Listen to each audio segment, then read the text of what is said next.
we have Ginn, who is Mayor of Central Huron County, and we will be talking to him on different issues about his county. And Ginn, you're welcome. Well, thank you. It's nice to be here. And I just want to ask, what are the main good things about this county? And then we will talk about the other things later on. Sure. Well, you can't come to our county without knowing about agriculture, and agriculture is our biggest industry. It's our most important, and we're certainly blessed with very good soils and usually good weather. So agriculture is big.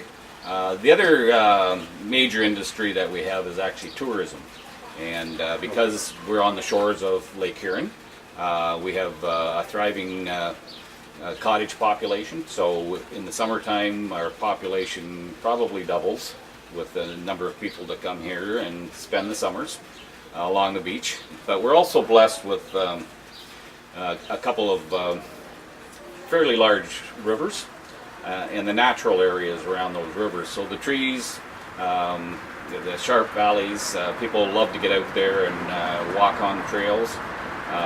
So that's another big one. And the third one that's quite unique in our area is we have a wildlife area. So people will come here to hunt, particularly waterfowl.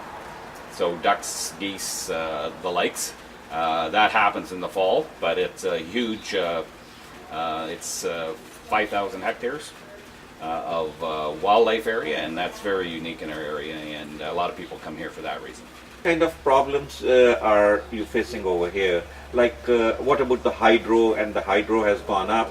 Now, what kind of problem you feel, this expensive hydro gives? Hydro is an issue. It's went up faster than most other commodities. So that's one of the problems. Our bigger issue here really is losing our youth.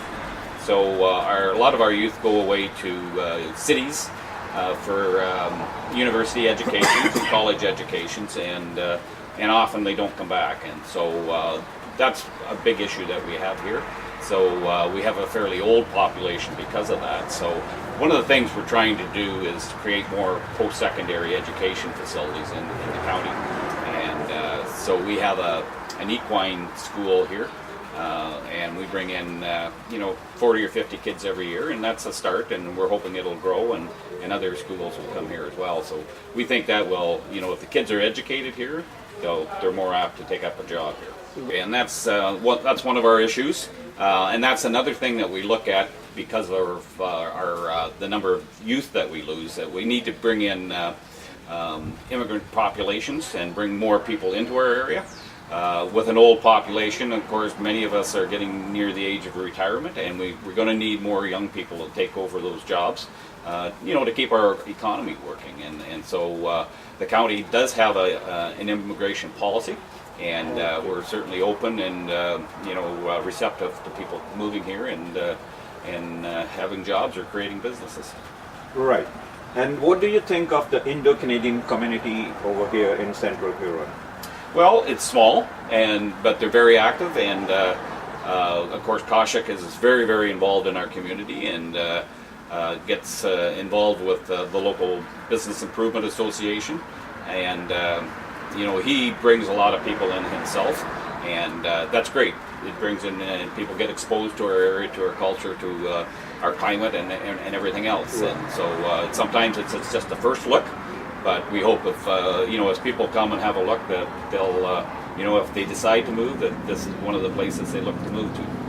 While coming, I saw beautiful scenery over here, and then I saw some wind turbines. We don't actually have any in Central Huron. You don't have? No, none in Central Huron itself. There are in other parts of the county. Right. They do create some income for the landowners whose properties they are situated on. It does help our electricity grid, but it's part of the problem of the increased costs is because most new power generation stations or components are more expensive. So in Ontario we have some very old hydro producing stations, and as we replace them, it's going to make hydro more expensive. So it's part of it's understandable, but it's gone up, most people think, too quickly. Prime Minister Harper, and when Narendra Modi came, they had quite good relations. How does it help Indo-Canadians over here, you know, and the closeness that has come between Canada and India? What do you feel about that? Well, you know, back in history, of course, we all were part of the British Commonwealth, though I think there's always been some ties there. Probably in the last few decades, it's lessened a little bit. And it's great to see the two prime ministers get together and you know, rekindle those relationships.